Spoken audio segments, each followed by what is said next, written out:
All right, everyone, thank you for coming out to May Day 2013 in the Lehigh Valley. I'd like you to give a warm welcome to our next guest, Julie and Edgar. Hi, thanks very much. Thanks, Jim, for the introduction and for inviting me to speak. Good afternoon and a warm and enthusiastic May Day 2013. Greetings to all here in solidarity. I am the grassroots volunteer organizer dedicated to the issue of shale gas drilling in the Lehigh Valley, although there are other larger concerned organizations. Lehigh Valley Gas Truth does focus on shale gas drilling issues in Pennsylvania as it concerns affected workers in the industry and the families who live in the communities where this is going on. So, of course, no one can talk about fracking without talking about the green economy that we would like to see come into the world. So, as much as many organizations are anti-fracking this and anti-fracking that, on the end of that sentence always has to be, and yes, we're in favor of environmental justice, economic and energy justice that focuses on the creation of a renewable green energy economy. And there are a lot of people that say that that can't be done, but in the final analysis, after you've looked at all the statistics, all the economics, and all the science, the only thing that's holding us back from a green energy economy is political will and corporate money that's going into the re-election campaign coffers of the politicians who are clearly in the pocket of the fossil fuel barren industry complex. So I'd like to really briefly talk about two impact stories because there is no story of fossil fuel energy or renewable energy without the story of the people that work in that industry to bring us that energy, because this is all about people. And you know, the 99%, the workers, there are way more of us than there are of the elitist 1%ers who at the minimum are sociopaths and could very easily be called psychopaths as they rape and destroy the earth for their privatized profits at the expense of public health and safety. There's a man named Jose Lara, and he was diagnosed with a really pernicious pancreatic cancer in 2009, and he died in California in 2010. His job was to clean the when they frack, there's only about 30% of the fracking produced wastewater comes back, which is, just for a brief rundown, let's talk about fracking for just a minute. Fracking is the process that combines four highly unusual and unconventional, very risky technologies into high volume, slick water hydrofracturing for shale gas. We sit atop the Marcellus Shale, which is a very large formation about a mile beneath the earth, where natural gas or methane is trapped in tiny, tiny little bubbles. All the easy fossil fuels are gone. There are no more large, convenient, easy pockets of oil and gas to tap. Now we're into very high risk and much lower rate of return extreme fossil fuel extractions, and the family of those four are fracking, deep sea drilling, as in BP in the Gulf, tar sands development in Alberta, Canada, and mountaintop removal. So those are the evil family of four extreme extractions that we're trying to end as we transition into a clean, green economy, energy economy. So fracking, they siphon off to frack one well once, and they can frack each well a minimum of 16 times. It takes a minimum of 3 million gallons of water, and that water has been siphoned off of clean, freshwater public sources like your rivers, your streams, your reservoirs, your lakes, high quality streams that are supposed to be for fishing, extra protection and all that. It doesn't matter. The frackers want water, they get it. And in many states, where they auction off water, especially in the western states like Colorado and Texas. The farmers are losing the auctions, and the fossil fuel companies are getting the clean water to turn into radioactive toxic waste that can never be reclaimed again into the hydrological cycle or made potable again. Let's be clear, there's 1% of water on the planet that is drinkable, and it doesn't change. So every time we take 3 million gallons of water that came out of the Susquehanna, that's there to support life, to support recreation, and to support the life that lives along the streams and in the water that's supposed to flow down to out the Chesapeake Bay and into the sea. That's water that's no longer there for the public or for the ecosystems and the life that they're supposed to support.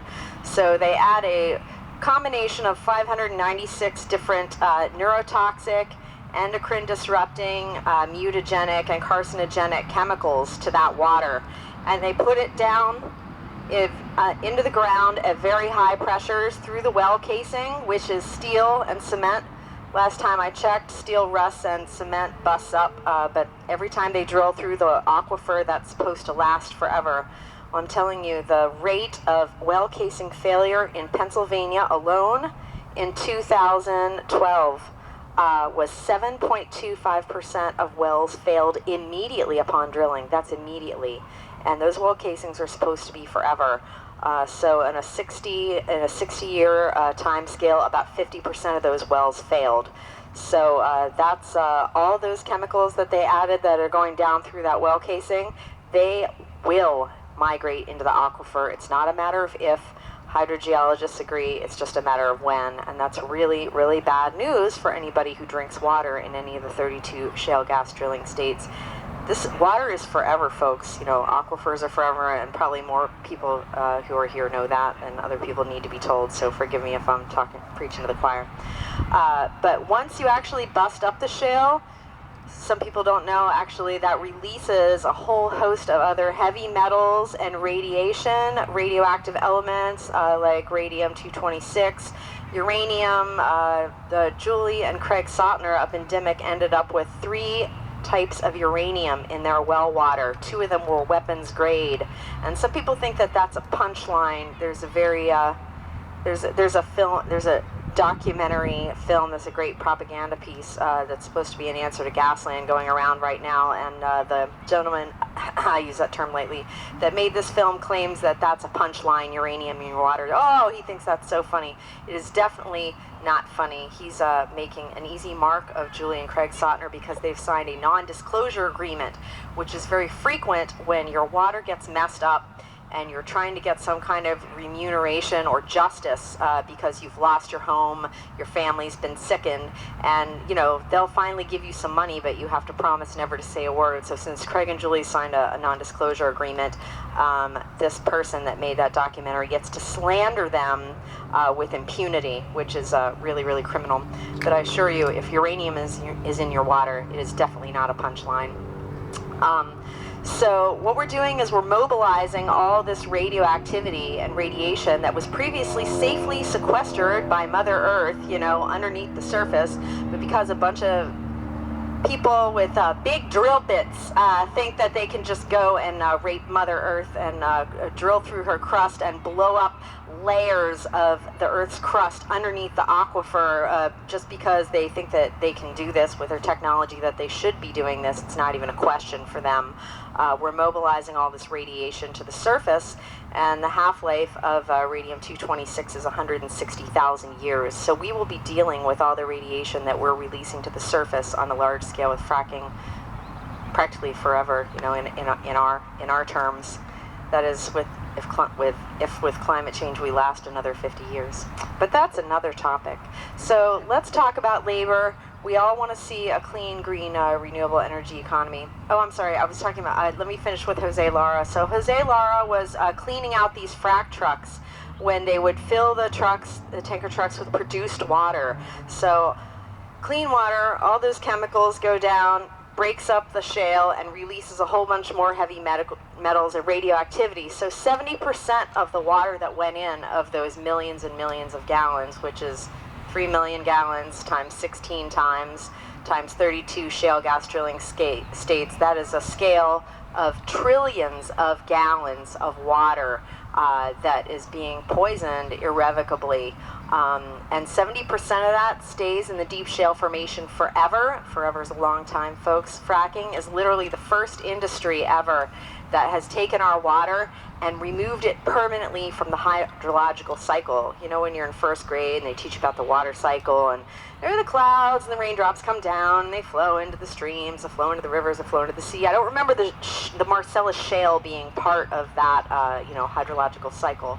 So when 70% of that water stays down in the shale layers, that's water that will never be a dewdrop or a drop of blood in a person that you love. It is permanently removed from the cycle of water is life, which is very tragic in and of itself. But the 30% that does come back, oh my gosh, what are we going to do with it? We've got all this radioactive, toxic, heavy metal, briny, poisonous fluid. So what they've been doing is trucking it to other states to shoot into deep injection wells where it causes earthquakes. So fracking is wrong on about 157 different levels. It is so inherently contaminating. I think what makes it the wrongest, it's the easiest on 2 levels, is clean water in, like radioactive toxic waste out. That's a big problem. All right, that's number 1. And number 2 is if my neighbor can frack on their property and they're like, yeah, I'm a libertarian. No slandering libertarians here, but a lot of people think that they're a libertarian when they say, I can do whatever I want with my property. Well, I'm telling you, the truth of libertarianism is my right to swing my fist stops at your chin. So my right to leverage my property for profit stops at my neighbor's border, at their land. So if I frack on my property and my neighbor's water goes bad, that's a problem. That is something so inherently contaminating. We should not be doing it. When you can violate your neighbor and your community leveraging your property for profit, no, that doesn't work, because sorry, we're all interconnected. Water is connected underneath. So that just doesn't fly. So that kills that argument right there. So poor Jose Lara, when the water comes out and they've got to do something with it, after they ship it, to drive it to wherever and put it in these deep injection wells, his job was to clean out the fracking wastewater tanker trucks. And he did it for years. He did it for 5 years, I believe. So he died a horrible, horrible, painful death of this terrible pancreatic cancer at 42. And he said very often when he was cleaning out the trucks, he would be overcome with the fumes and he would pass out, he would be sick, he had body rashes, projectile vomiting. And he said that all the complaints to the company that he was working for really got him nowhere. And I am so sad and brokenhearted. My heart literally breaks when a man, a person, a human being, a worker thinks that they have to do something to support their family that is so toxic that it is not only killing them, it's killing the earth in the grander scheme. So I want better for the workers of the world. I'm sure we all do too. There's another example, a woman named Susan Connell.